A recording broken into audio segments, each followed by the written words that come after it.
what I've been trying to do, what's been interesting, what I've been focusing on, and then what I've been trying to express is probably paring everything back a bit and finding the light and the shadow. The landscapes are big and vast, that is me, but also pared back a bit. What I'm interested in is the shadows. So I've tried to, in both the landscape work and the water work, look at where the shadows are falling. This time of the day, where the shadows are long.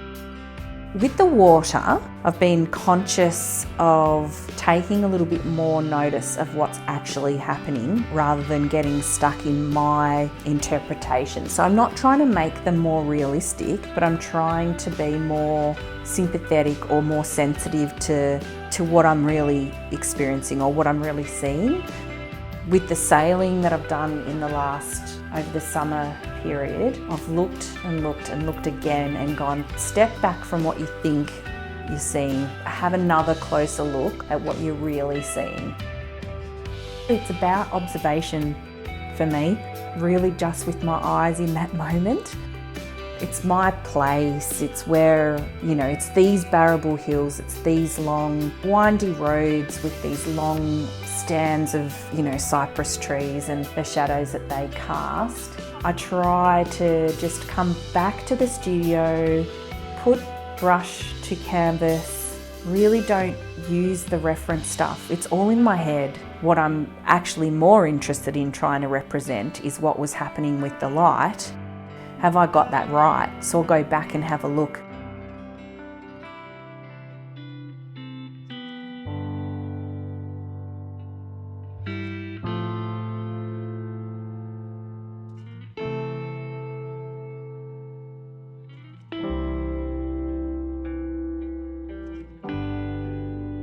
I'm fortunate to live where I do, in a place surrounded by beauty, not too far from the coast, amongst tropical greenery, in the middle of an extinct volcano. I can see my subject matter pulling away from the coast a bit, but every chance I get, I'm back to the beach amongst the waves. It's usually always busy there, so it's a great contrast. I developed my style around the idea that the viewer could almost place themselves within the painting. It's the moment that is somehow magic that I try and capture, that golden afternoon or that short period of time where everything seems to align in a way that is perfection. There's a kind of melancholy associated with that because, it's almost impossible to recreate that moment. But there is always a possibility of a next time.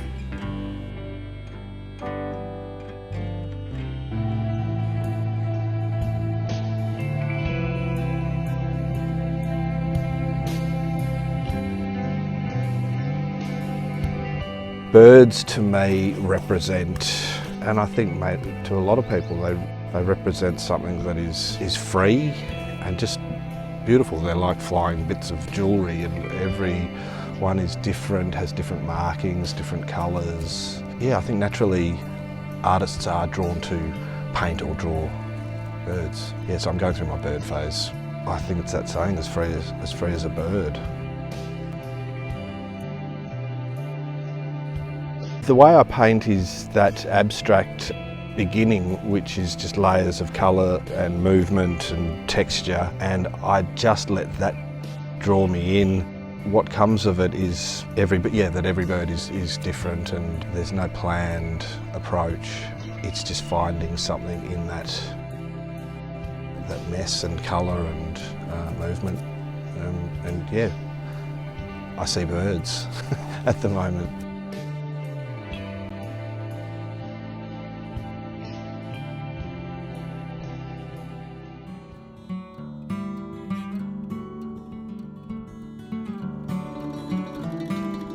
The notion of beauty, really.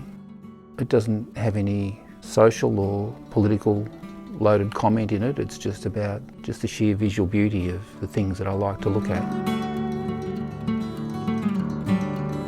They can be quite varied. Burn Point, which is close to where I live, but also some major works from Central Australia where I hitchhiked from home to see where I would end up, and ended up at Uluru, which was a very humbling encounter, to be honest. the people that picked me up and spoke about their lives was really quite special. They're quite representational for me, which is unusual.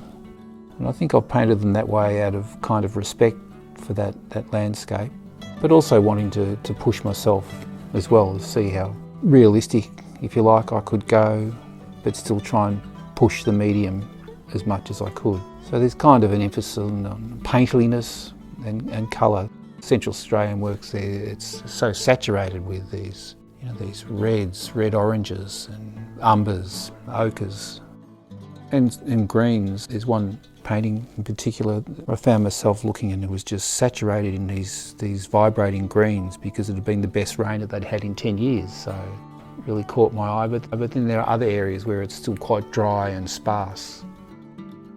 I always try and leave some pictorial space in the painting, just as a rest, as a spell, as a stillness, you know, just a quiet contemplation and beauty, I suppose, in the work.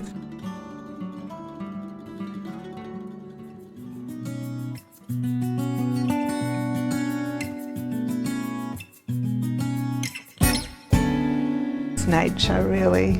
Practically anything that grows will inspire me. So trees, distant vistas, and really small things, but just any plants really.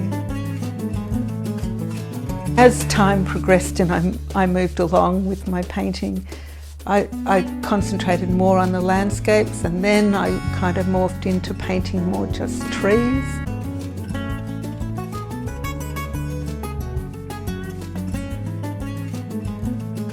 I like to look at the way things are not perfect, and I don't think I could ever do a painting that was too formal in its structure and design. I like things to be a little eaten by insects or have bits of things twining through them, so that it just looks a bit more wild and untamed. It's probably a good word.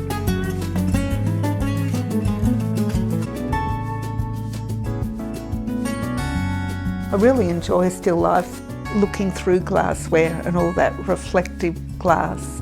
My still lifes I pretty much set up in the studio, and I have a couple of places I set them up because the light is different in different places. If I photograph early in the morning, I like to have them on my back window in the studio, which allows a lot more light to come through.